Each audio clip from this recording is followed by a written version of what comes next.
Hello everyone, कैसे हैं आप सभी। आज हम फिर से आए हैं ये Q&A वीडियो पर, क्वेश्चन एंड आंसर। तो जो पहला कमेंट है, जो सिर्फ आज ही के क्वेश्चंस को हम रिप्लाई करेंगे और बाकी हम फिर कभी करेंगे। तो अभी जो आज ही में कई सारे क्वेश्चंस हैं, कमेंट्स हैं वीडियोस पर, उनके हम रिप्लाई करेंगे। तो जो पहला कमेंट है वो 3 आवर्स पहले का है, राहुल त्रिवेदी जी का। Ma'am, I want to know one thing from you about Mumbai. Can you give me reply about Mumbai? So you can ask me about Mumbai. So what you want to know about me from Mumbai? So tell me. I will trying to reply. Okay. And second question जो है वो है, second comment जो है वो ये है, ma'am आप कौन सा कैटेगरी चॉइस किया था, प्राइवेट या जनरल, टाटा मेमोरियल में? आपका टोटल कॉस्ट कितना लगा था? आपका कैंसर में कितना स्टेज था? पूरी तरह से रिकवर होने आपको कितना दिन लगा? अभी आपको चेकअप करना बुलाता है क्या टाटा मेमोरियल हॉस्पिटल? और अपना कितना टेस्ट कराया? तो मैंने जो अपना ट्रीटमेंट लिया है वो मैंने जनरल से लिया है। कैटेगरी जो थी ट्रीटमेंट की वो जनरल थी, ठीक है। और दूसरा जो है वो आपका टोटल कॉस्ट कितना लगा। तो मेरा जो था वो ओवरी कैंसर था और लेफ़्ट ओवरी में सिर्फ था, तो ये सेकंड स्टेज में था। तो इसमें जो कॉस्ट आई थी ट्रीटमेंट में वो थी 1.5 लाख का खर्चा आया था। और फाइल पर कोई एनसी नहीं थी और कोई ट्रस्ट से हेल्प नहीं मिली थी। तो ये सारा पैसा हमने अपने पैसे, ये सारा ट्रीटमेंट हमने अपने पैसे से करवाया है। और इसमें जो खर्चा है टोटल वो 1.5 लाख का है, ठीक है। और दूसरा उनका कमेंट है, एक मिनट, और पूरी तरह से रिकवर होने में आपको कितना दिन लगा? तो पूरी तरह से रिकवर होने में मुझे कीमोथेरेपी के ट्रीटमेंट चले थे जब तक, तो वीकनेस थी। उसके बाद सर्जरी भी हुई, तो इतने ज़्यादा साइड इफ़ेक्ट्स नहीं होते कीमोथेरेपी के, कई सारे वीडियोज़ में बताया है।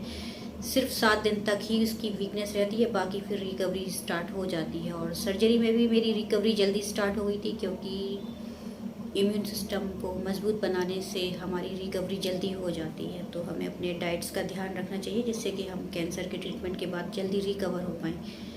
तो मेरी जो रिकवरी हुई थी वो ऑपरेशन के बाद भी मैं 20 दिन में रिकवर हो गई थी, और कीमोथेरेपी के हर सर्कल के बाद मैं 7 दिन के बाद रिकवर हो जाती थी। तो ये जो मेरा टोटल ट्रीटमेंट चला था वो 8-9 महीने तक चला था। तो इसमें कीमोथेरेपी के बाद और सर्जरी के बाद मेरी जो रिकवरी स्टार्ट हुई थी वो स्टार्ट हो गई थी ट्रीटमेंट जब मेरा पूरा ख़त्म हो गया था।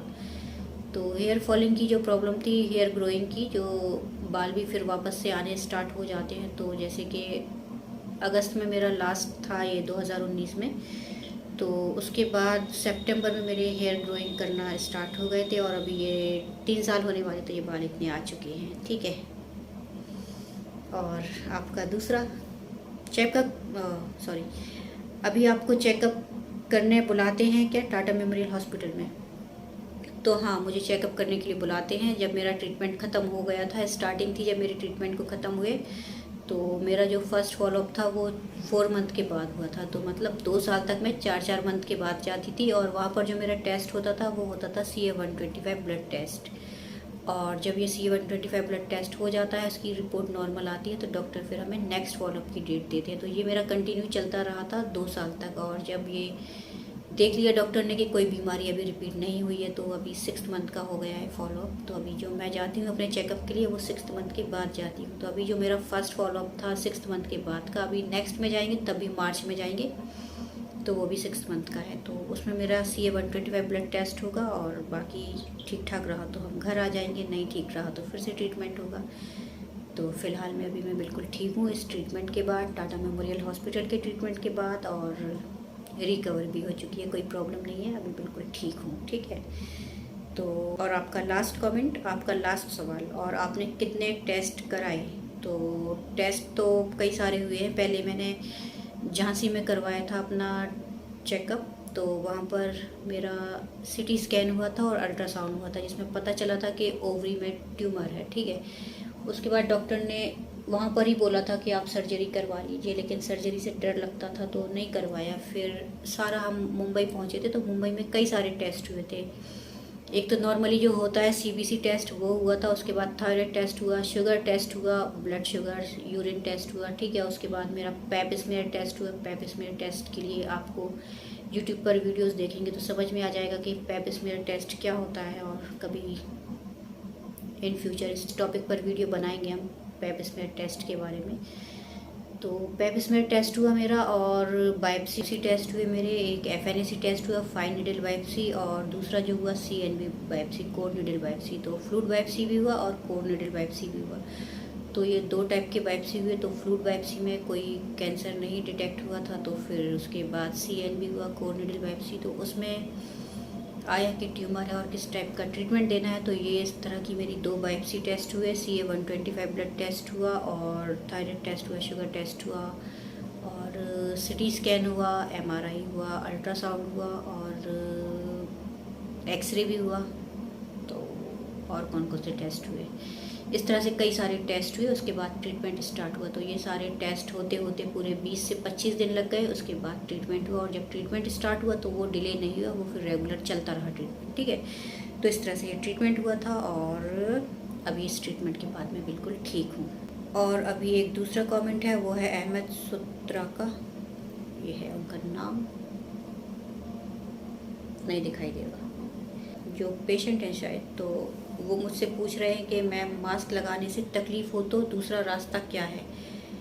मास्क लगाना मतलब रेडिएशन के टाइम पर मास्क लगाने में अगर कोई तकलीफ़ हो तो फिर दूसरा रास्ता क्या है। तो रेडिएशन के टाइम पर मास्क लगाने से कोई तकलीफ़ नहीं होती है, और दूसरा रास्ता भी नहीं है इसका, क्योंकि अगर आपने मास्क बिना रेडिएशन लिया तो उसकी जो हीट होगी, उसकी जो किरणें होगी, वो बॉडी के दूसरे पार्ट पर जाएंगी, तो वो आपके दूसरे पार्ट पे भी इफ़ेक्ट करेगा। तो मास्क लगाने से ये बेनिफिट होता है कि जो ट्यूमर है वो सिर्फ वहीं पर टारगेट करेगा वो रेडिएशन, बाकी दूसरे पार्ट पर कोई असर नहीं होगा। तो इसलिए मास्क ज़रूरी होता है, मास्क लगाइए, मास्क लगाने में कोई प्रॉब्लम नहीं होती है। और नेक्स्ट क्वेश्चन है एरियन त्रिपाठी जी का। उनका है, कैंसर को डायग्नोस करने में कितना टाइम लगता है, क्या 10 दिन में ट्रीटमेंट स्टार्ट हो जाता है। तो कैंसर को डायग्नोस करने में कितना टाइम लगता है, कैंसर को डायग्नोस करने के लिए कई सारे टेस्ट किए जाते हैं। जैसे मैंने अभी बताया कि मेरा CA-125 ब्लड टेस्ट भी हुआ, बायोप्सी टेस्ट भी हुआ, एक बायोप्सी में डिटेक्ट नहीं हो पाया, डायग्नोस नहीं हुआ, तो फिर दूसरा बायोप्सी हुआ, और इसी तरह से सिटी स्कैन भी होता है, अल्ट्रासाउंड भी होता है, कई सारे ब्लड टेस्ट होते हैं, कई सारे टेस्ट होते हैं। उसके बाद जब पूरी बारीकी से कैंसर डायग्नोस हो जाता है, कंफर्म हो जाता है कि हाँ पेशेंट को कैंसर ही है और कौन सा ट्रीटमेंट देना है, इस तरह के सारे टेस्ट हो जाते हैं, डिसाइड हो जाता है। उसके बाद कैंसर का ट्रीटमेंट स्टार्ट किया जाता है। और ये जो ट्रीटमेंट का मैं बता रही हूँ वो सिर्फ टाटा मेमोरियल हॉस्पिटल का ट्रीटमेंट प्रोसीजर है। बाकी हॉस्पिटल में किस तरह से होता है, कितने टेस्ट करवाएंगे डॉक्टर, वो मुझे जानकारी नहीं है। जो भी मेरे पास जानकारी है वो सिर्फ टाटा हॉस्पिटल की है, तो वो मैं आप लोगों के साथ इस तरह से शेयर किया है, ठीक है। और कौन से कमेंट्स हैं अभी। और एक और कमेंट है, वो है लल्लन यादव जी का, जो मुझसे पूछ रहे हैं, मतलब उन्होंने एक कमेंट किया है मेरे वीडियो पर, जो मैंने 1 साल पहले वीडियो अपलोड किया था, place for staying during cancer treatment. मतलब शिवड़ी का मैंने एक वीडियो डाला था कैंसर रेजिडेंस का। वो पूछ रहे हैं कि मैं बिहार से हूँ, कोई प्रॉब्लम होगा वहाँ पर स्टे करने में, क्योंकि वहाँ पर सारे बंगाली हैं। तो कोई प्रॉब्लम नहीं होगा, आप बिहार से हैं या किसी भी स्टेट से हैं तो आपको कोई प्रॉब्लम नहीं होगा, क्योंकि मैं खुद भी MP से हूँ और मैं वहाँ पर स्टे करती हूँ। तो बंगाली है तो कोई प्रॉब्लम नहीं है आपको। आप किचन भी यूज़ कर सकते हैं, वो किचन कॉमन है, आप लेट बाथ भी यूज़ कर सकते हैं, कोई प्रॉब्लम नहीं होती वहाँ पर रुकने में। और सारे पेशेंट्स होते हैं, सभी एक दूसरे के बारे में जानते हैं, सभी एक दूसरे का दुख दर्द समझते हैं। और लैंग्वेज में प्रॉब्लम है तो लैंग्वेज आपको बात करने की कोई ज़रूरत है ही नहीं। आप अपने ट्रीटमेंट के लिए पहुँचे तो इतने परेशान हैं तो किसी और से बात करने का इतना टाइम होता ही नहीं, क्योंकि हॉस्पिटल में ही सारा टाइम निकल जाता है। तो इस तरह से आप वहाँ स्टे कर सकते हैं, कोई प्रॉब्लम आपको नहीं होगी। और कौन सा कमेंट है, और एक और कमेंट है, वो है नॉलेज हाउस। मैम चैरिटी से हेल्प कैसे लें, कहाँ मिलेगी चैरिटी, मिले तो टाइम टू टाइम पैसे मिलेंगे क्या। तो चैरिटी से हेल्प आप ऐसे ले सकते हैं कि आप अपने स्टेट के DM से, SDM से, या फिर आपके स्टेट के जो मुख्यमंत्री हैं उनसे आप एक रिक्वेस्ट कर सकते हैं, एप्लीकेशन दे सकते हैं और उनसे चैरिटी से पैसा, ट्रस्ट से पैसा मंगवा सकते हैं। और अगर इस तरह से नहीं मिलता है तो आप आयुष्मान कार्ड अगर आपके पास है तो आप आयुष्मान कार्ड का भी लाभ उठा सकते हैं। आयुष्मान कार्ड से भी आपका टाटा मेमोरियल हॉस्पिटल में कैंसर का ट्रीटमेंट कर दिया जाएगा। और अगर आपको इस तरह से कहीं पर भी हेल्प नहीं मिलती है तो आप डायरेक्ट टाटा मेमोरियल हॉस्पिटल पहुंच जाइए। वहां पर आप अपना जनरल में रजिस्ट्रेशन करवा लीजिए। उसके बाद अंदर हॉस्पिटल के एक हेल्प डेस्क है, वहाँ से भी आप हेल्प ले लेंगे तो आपको वहाँ से भी हेल्प मिल जाएगी। और कई सारे ट्रस्ट हैं। और टाटा मेमोरियल में जब आप पहुँचेंगे तो आप कैंसर पेशेंट से, जनरल वाले पेशेंट से अगर आप सजेशन लेंगे कि कहाँ से आप ट्रस्ट से पैसा मंगवा रहे हैं ट्रीटमेंट के लिए और कौन से ट्रस्ट से मंगवा रहे हैं, वो सारे आपको सजेस्ट कर देंगे, आपको हेल्प मिल जाएगी। और यहाँ से भी नहीं मिले तो आपको टाटा मेमोरियल के जनरल में आपको केवट मिलेंगे, आप केवट से भी हेल्प ले सकते हैं। इस तरह से आपको हर तरह से हेल्प मिल जाएगी और सभी वहाँ पर मदद करेंगे आपकी, कोई प्रॉब्लम नहीं है आपको, ठीक है। और मिले तो टाइम टू टाइम पैसा मिलेगा क्या? हाँ, टाइम टू टाइम पैसा आने में थोड़ा सा टाइम लग जाता है, लेकिन ट्रीटमेंट आपका स्टार्ट हो जाता है। और जब डॉक्टर से आप रिक्वेस्ट करेंगे तो डॉक्टर आपका ट्रीटमेंट स्टार्ट कर देंगे और पैसा जो आएगा वो फिर वहाँ से आपका एडजस्ट कर दिया जाएगा। तो इस तरह से आपका ट्रीटमेंट हो जाता है। और टाइम टू टाइम पैसा आने में थोड़ा सा टाइम लगता है, लेकिन पैसा आ जाता है। थोड़ी सी भाग दौड़ करनी पड़ेगी आपको, तो इस तरह से आपको पैसा मिल जाएगा ट्रीटमेंट के टाइम पर। और कौन से कमेंट्स रह गए? अभी हम आज के सारे कमेंट्स को पिक कर लेंगे, क्योंकि एक कमेंट और है अभिषेक वर्मा का। वो कहते हैं कि पेट स्कैन की फ़िल्म कैसे डाउनलोड करें? तो पेट स्कैन की फ़िल्म डाउनलोड नहीं होगी, वो आपको जहाँ पर आपने अपना सिटी स्कैन वगैरह करवाया है या फिर घर में या फिर टाटा हॉस्पिटल के बेसमेंट में, आपको वहीं जाना पड़ेगा, वहीं से आपको वो फिल्म मिल जाएगी। और बाकी जो रिपोर्ट होगी वो आप लॉगिन करके अपने मोबाइल फ़ोन पर केस नंबर डालकर देख पाएंगे। और एक और जो कमेंट है वो ये है आई एम प्रोटोय 9X, जो बांग्लादेश के हैं। और उनका कमेंट भी उन्हीं की लैंग्वेज में था, तो उसको भी हम गूगल से ट्रांसलेट करके देखते हैं कि उनका कमेंट क्या है। तो उनका कमेंट है my child has cancer for treatment, I want to get Banaras Tata Memorial treatment, I am speaking from Bangladesh, can I go to Banaras now without showing Bombay, I have to show Bombay first, please reply. तो सबसे पहले thank you for giving me feedback on my video. And if your child has cancer so you can go to Tata Memorial Banaras and take registration in Tata Memorial Banaras, no need to go to Mumbai first for treatment and to show in Mumbai first, you can go direct Tata Memorial Banaras and take registration and take treatment. और video के last में हम एक medical student की comment का reply देंगे जो इन्होंने नीट पास किया है अभी। तो उनका जो कमेंट है वो ये है, best video I had ever seen, kindly tell which college I prefer, GRMC Gwalior और GMC Bhopal if I being a Gwalior located. तो विच कॉलेज इज़ बेस्ट?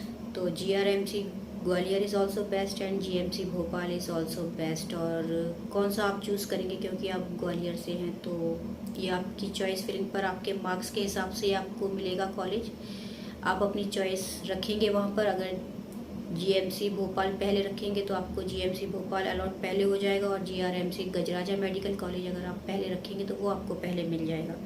और अगर आप ग्वालियर से हैं और आप नहीं चाहते कि आप किसी दूसरे सिटी में, आप इंदौर में, भोपाल में या फिर विदिशा या फिर दतिया, कहीं भी आप मेडिकल कॉलेज नहीं लेना चाहते, ग्वालियर से आप ग्वालियर में ही लेना चाहते, तो ये आपकी चॉइस है, आप ले सकते हैं, ठीक है। और आपके जो मार्क्स हैं वो हैं 615 मार्क्स हैं आपके। तो आपके जो मार्क्स हैं वो काफ़ी अच्छे हैं, आप OBC कैटेगरी के, तो आपको तो कोई भी बेस्ट कॉलेज MP में मिल जाएगा। और आप ऑल इंडिया काउंसलिंग में भी पार्टिसिपेट करते तो आपको ऑल इंडिया से भी कोई ना कोई कॉलेज अच्छा मिल जाता। और